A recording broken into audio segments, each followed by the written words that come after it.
Hello again, and welcome to Survive and Thrive, your media viability podcast. And as in every episode, we're talking about how hard it is for outlets to do just that, not just survive, but thrive. Now, if you're a media manager nearly anywhere in the world, then you would be familiar with a multifaceted challenge of creating a sustainable financial future for your outlet while maintaining relevance for your audiences on the daily, all while staying safe and sane. Given that, it's helpful for media producers to learn from each other and ask how we can be the best versions of our media institutions that we can be. Now, at this stage, I would like to introduce Isabela Ponce, who is the Chief Editorial Officer and co founder of GK.city. That's a digital media outlet in Ecuador focusing on accountability, gender, and environment, all with a human rights centered approach. Eager to get into it with you, Isabella, but first, this quick questionnaire. So, Isabella, what is your business model in a catchphrase? I would say diversified and innovative. And did you ever manage a moment when everything seemed lost? Yes, of course, more than once. We'll get into that later. But what would you need to survive in the future? Thrive, even. So I would say like core investment or core grants, which are not so common, and more profound expansion of our content studio called GK Studio in other Latin American countries, not only in Ecuador. So, Isabella, as we said earlier, we're talking about what it means to survive and thrive. And you've already alluded very briefly to the fact that that's not always so easy. But, maybe you can tell us a bit more about your outlet's focus, reminding again our viewers that your focus is on environment and gender and accountability. Can you tell us how you've been covering this with your outlet? Yeah, of course. So we do not do breaking news. We do explanatory journalism in different formats. So not only a text or a video or an infographic. So with each content, as small as it looks, we try to explain and give knowledge to our audience, not like plain information, because we think that's no longer something that we can compete with because you have Twitter, you have so many social media, so we always give like an add value. We try to explain the why, not the what. So the why, the who is who, the stories behind that, and we apply that not only to short explanatory text, but also to profound reportages or investigations. Always trying to give something further for our readers. So, the guiding idea being that the facts are out there and it's important for you to go beyond these facts and offer your readers a bit more. But I think I would also like to hear more about, since how these topics, they're all related with each other. So how do you handle these thematic overlaps between environment and gender, for example? Yeah, for instance, it's I think when you have like a gender focus in your journalism, you just like it's part of what you do. It's like, for instance, which sources you decide to interview, which are your main characters, which are the stories you want to tell, but not mentioning like we're talking about gender, we're talking about women. It's just like you just do it in a natural way. And if you look deeper in, for instance, in environmental issues or social and environmental problems or leaderships, or you see there's a lot of women leadership. And for instance, I can give you one or two examples. If we are um, making these stories about this group of a specific Amazon community that is fighting against an oil company, and you look in deep who are the leaders, they might be women, and you start investigating and realizing how they manage to have that kind of leadership, taking in consideration the cultural context, which ain't easy in a country like Ecuador. So it's something that when you have that focus, it comes more natural, and we try it to be also natural for our audience. It's not that we're saying these women are doing this or that. We just try to focus on their leadership and whatever it's happening in the environmental part. So I would say the whole time the three verticals are coming together, also with accountability, because you can't separate them. Now, you mentioned there that this is something that is not always easy to do in Ecuador. What do you mean by that exactly? What is it like to report on these specific topics from where you are? No, I was saying for women, for instance, indigenous women to be leaders. I meant about that. The cultural context is very sexist. So for them to be leaders, it requires a lot more than for urban women, for instance. So when I interview them, I've wrote some stories about especially Amazon women who are fighting for their territory, their lands, their extraction, etc.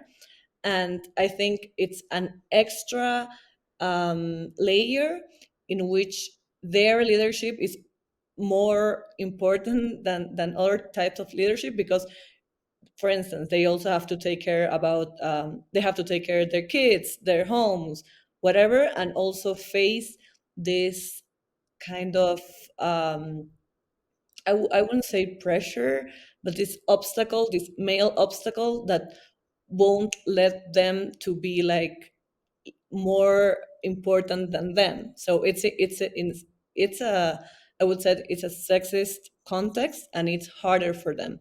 I wasn't talking about the coverage, but more about the sources. How do they, and why are they these stories important for us to tell? Well, thank you for clarifying. But I guess what I think would also be very interesting to know is how much of an impact has this had?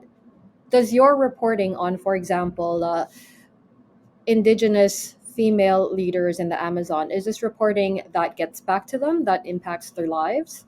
Or is it more about bringing it to a wider audience within Ecuador who might not have realized how their lives look like? I would say both, because in their communities, in their territories, they also need their voice to be heard. When you take in consideration their stories, and the people that live around them can read them and realize how important their work is. That's one thing. But the other part is raising awareness about these specific topics with a wider audience, because even though GK has this more specific focus, and but we are explanatory, we have a wider audience. It's not like niche, and it's national. So it's bringing to the table these topics that are usually, like in second or third page, if you would say like a print newspaper. So we're trying to um, publish these stories that were not so much considered before in traditional media outlets, because we think they are important. And how do you choose your stories? Well, that's a very interesting question, actually, because I'm the chief editorial officer, and I work with different reporters and editors, and I'm always the one who asks that question. So I it's we have a process of it's like a filter that has to do with relevance, and also to be innovative. I said that word before with our business model, but I think I would apply it to the whole company. How to bring something new, and why is it interesting, and why do you want to tell that story, and I can mention a specific story that actually I wrote a few years ago. So it was about climate change, like as a big umbrella. And climate change is such an important topic, but it's so hard to understand. Like, how do we bring broader audiences to get to be interested in that topic? So I know the theory. I know mitigation. I know that to you have to adapt. So I said, like, okay, can we make that a story? We work with stories. We don't work with themes or topics. We want to tell the story of one person that can explain a bigger problem, a bigger context. So In this case, we told the story of four women who were adapting to climate change in a specific area. And that story had a lot of impact because of the detailed stories of the fourth of them. How do they actually, like, daily struggle with this, with the weather, and with no raining, and with a lot of raining. And this is how we are always, when we choose to tell a story, then during the process we're always iterating and saying, okay, so you need to have more details, because we do a lot of storytelling. We like narrative journalism. We don't just like say this and that and that. This is what I mean when sometimes it's misunderstood to say explanatory, because you say it's just like simple blah blah blah. But we try to have a very attractive piece, because our ultimate goal is to have an audience that can really engage and maybe change a bit something. For instance, next time they're buying a carrot in the supermarket, they can think who really harvested, and how did she struggle to do it, and that. I know it sounds like a long shot, but we really try that. I think, yeah, it is quite interesting what you say about the importance of detail and of showing and not telling.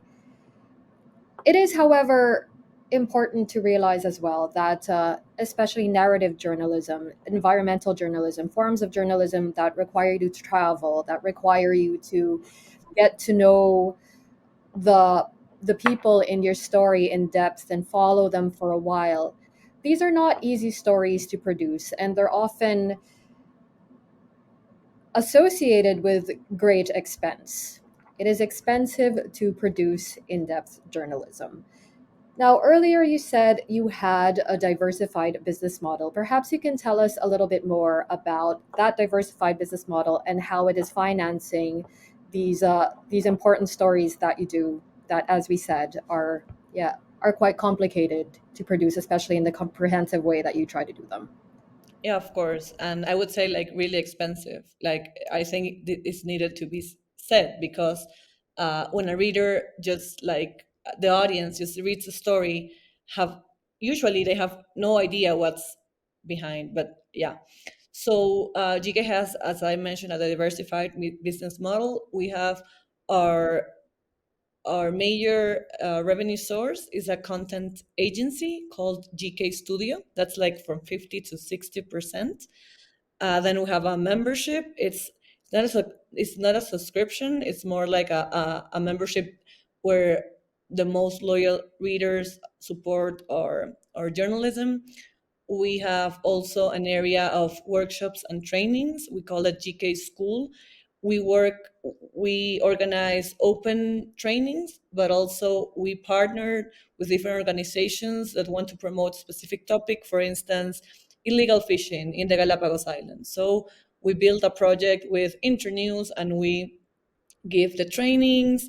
We choose amongst the people who want to apply, and then we give small grants so they can produce a story. And we do this, we call it editorial accompanyship, during 1, 2, 3, or maybe 6 months, and then we publish a GK the story.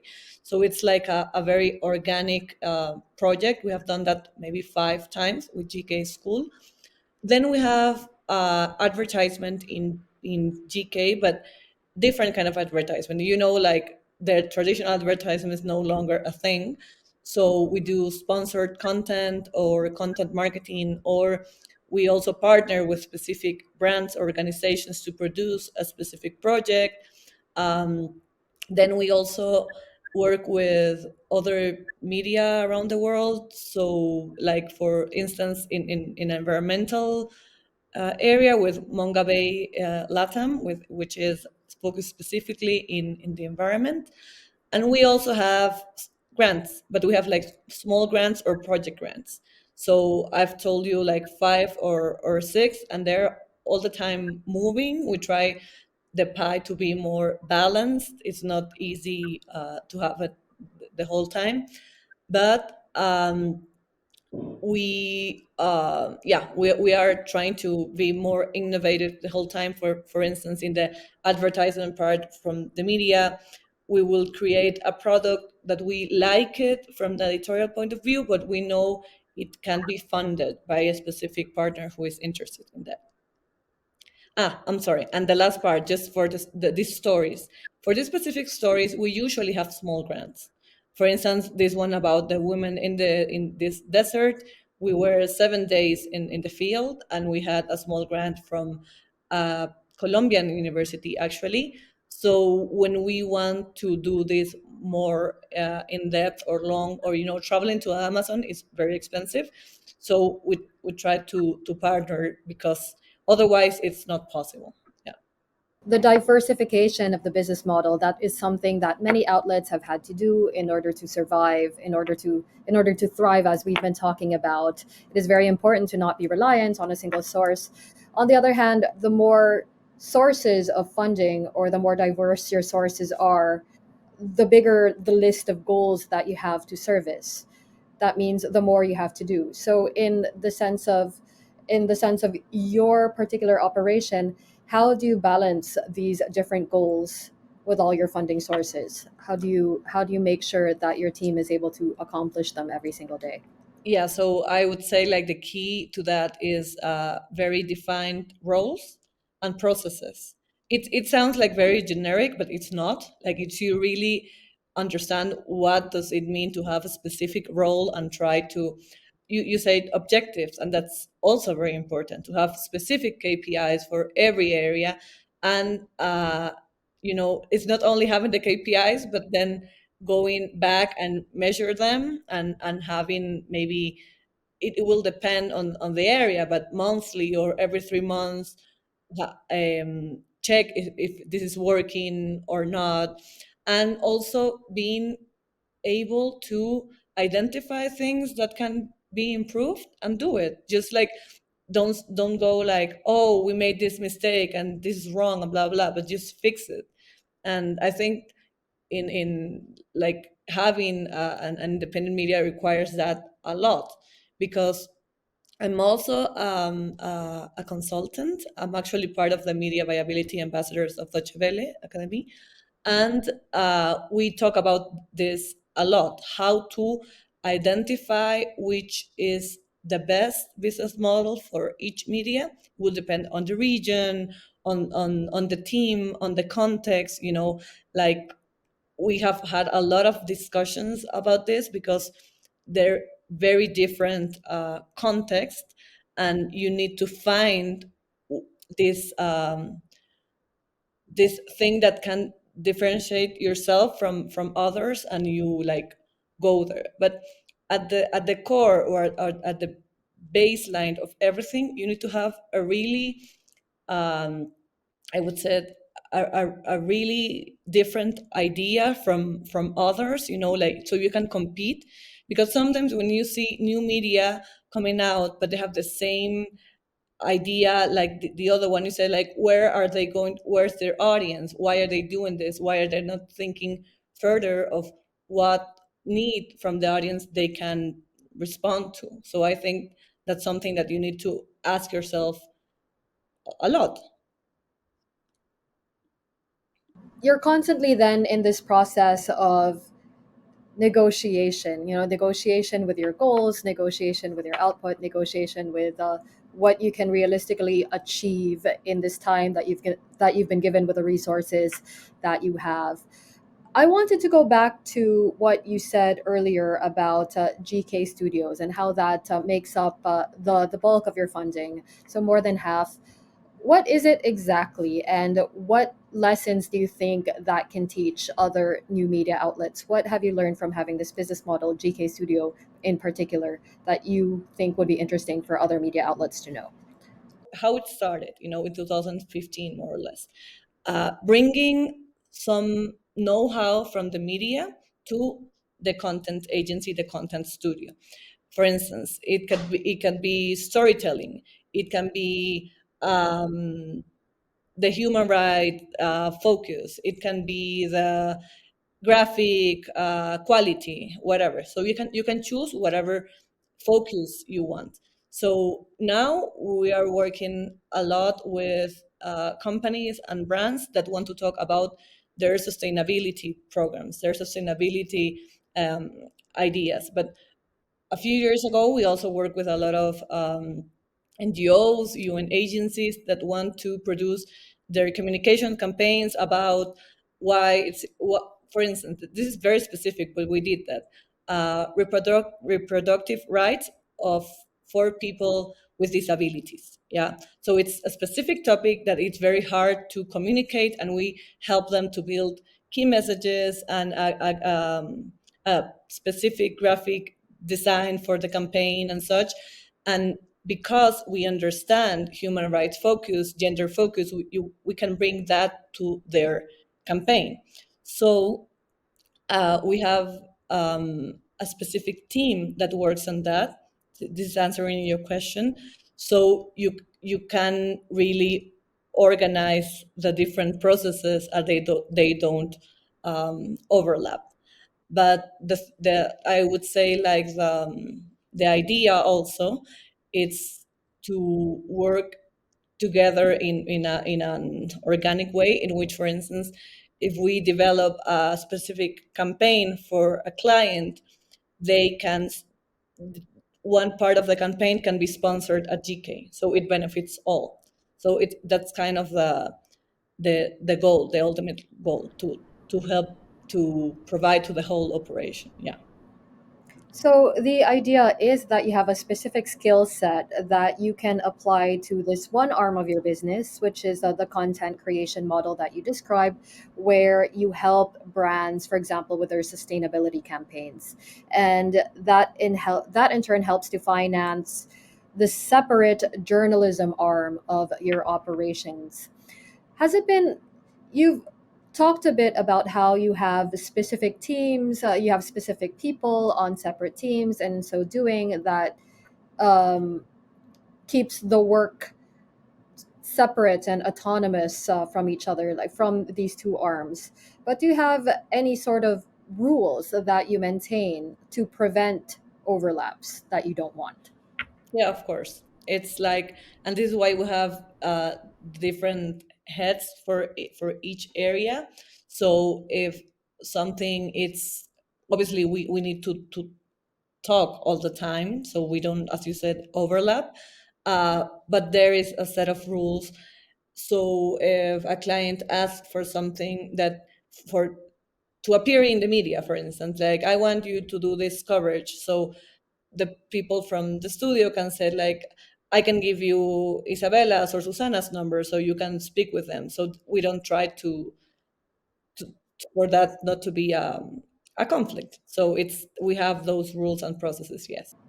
You've described it very well, like how you got to this point, the decision making process that you undertake, and all of these, of course, have shaped the outlet that you have today.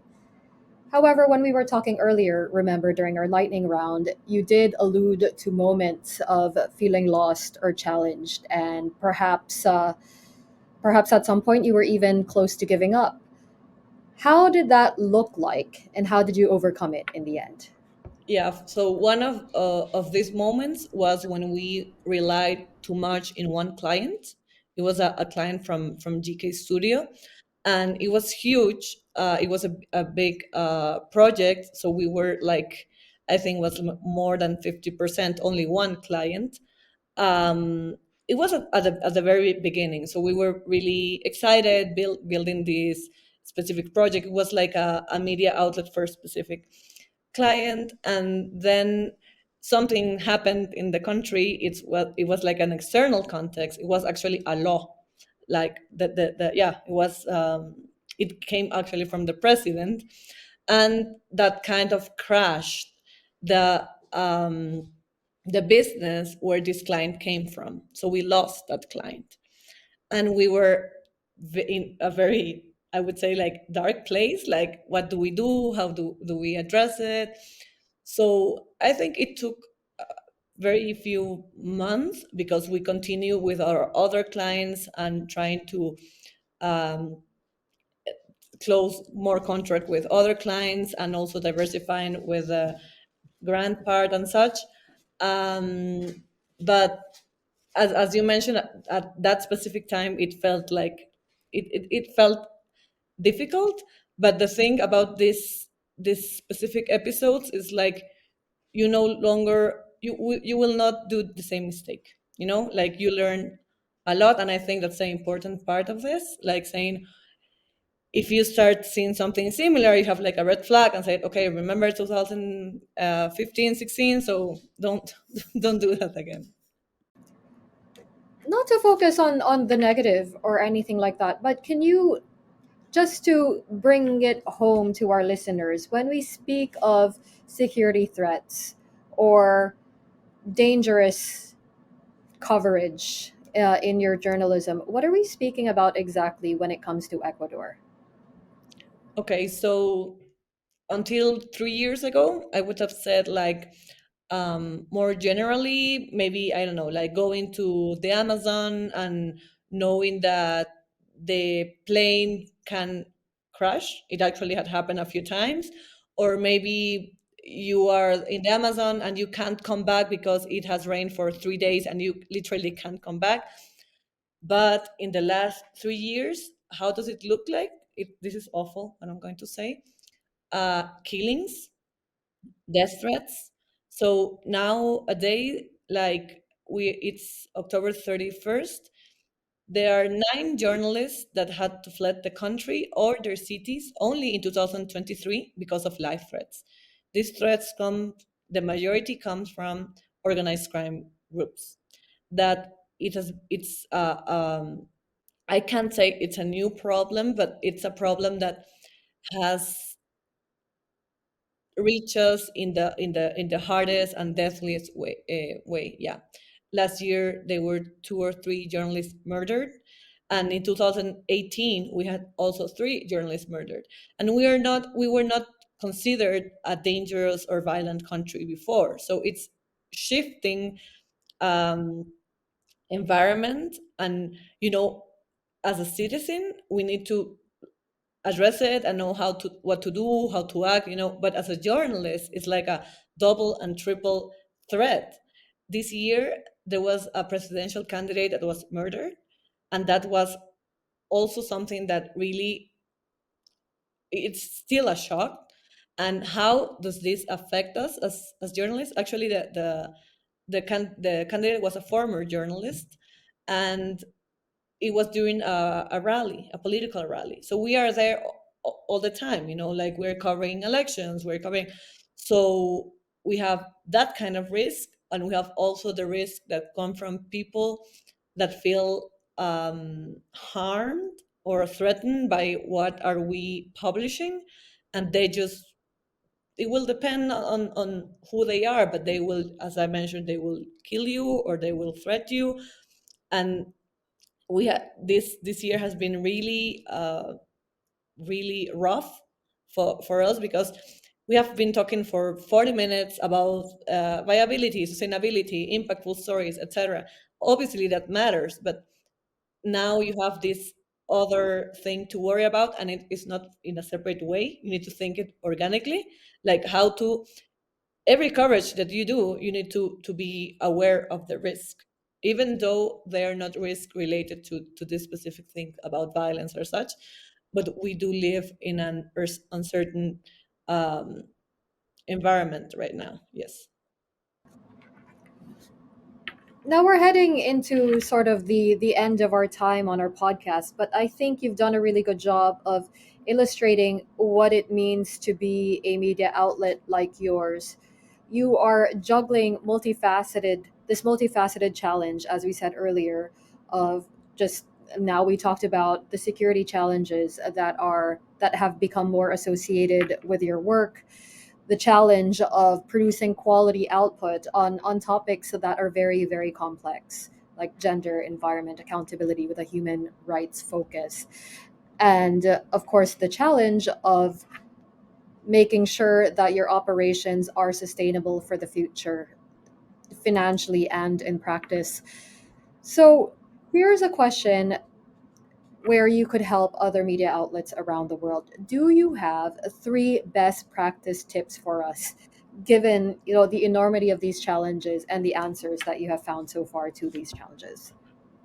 Yeah, so I mentioned one before, which is like very clear roles and processes.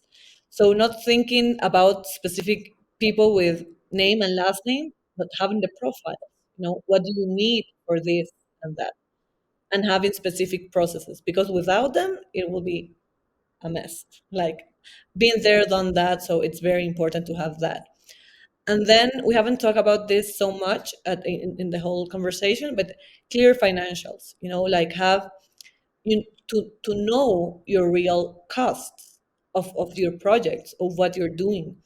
So when you're building a budget, um, usually, obviously, for me, you need like specific person to know finances, and we have that on our team. And I don't know what we do without her. Like she's the best. So she, if I ask, we should do a budget for this and that. And usually people do not add, like electricity or internet or the use of your computers or this kind of invisible costs. They're so important. So trying to, it's not easy to just like include them at the beginning, but try to really understand the importance of having clear financial and understanding your profit margins. Because as I mentioned, you need to grow. So it's not like you want to keep a 5 people team forever. So you want to be relevant, as I mentioned. So you need to have these real costs and your profit margins, and try to maybe not be scared about it. Um, and I would say that the third one, it's more related to maybe like to your, what identifies you, what defines you as a media, having it really clear. And don't be scared to check it once in a while, in order if you said, so you can identify if something can be improved or added. You won't lose your essence, but you have to be relevant the whole time, so you can be ready for changes. It's not like, don't be scared to kind of change, or understand things can be a bit different from one way or another. So I think that the tip will be like, you can analyze and iterate, but to try to be relevant the whole time. Reiterating your three best practice tips, and let's see if I got them all correct. So have very clear rules and very clear roles, sorry, and very specific processes. The second one is about understanding your financials, know your real costs. And you also highlighted that it is important to have someone on your team with a specific financial expertise. So I hope that person in your team feels very appreciated at having been specifically mentioned in this podcast. But it is true, we can't live without the people who understand the money we need to be able to operate. And three is to have a clear identity and do not be afraid to check it once in a while to see if it is still commensurate to your operation and the needs and benefits of your audience. So at this stage, we do have to leave it here, but thank you so much for coming on to the show today, Isabela Ponce, co-founder of GK.city. We will include those stories that you mentioned in our show notes. So dear listeners, please do check them out, and thank you so much for listening to us today. Till next time on Survive and Thrive. Thank you, Isabella. Thanks for listening to Survive and Thrive, the Media Viability Podcast. If you liked what you heard, please subscribe and make sure to hit like so that other listeners can find us as well.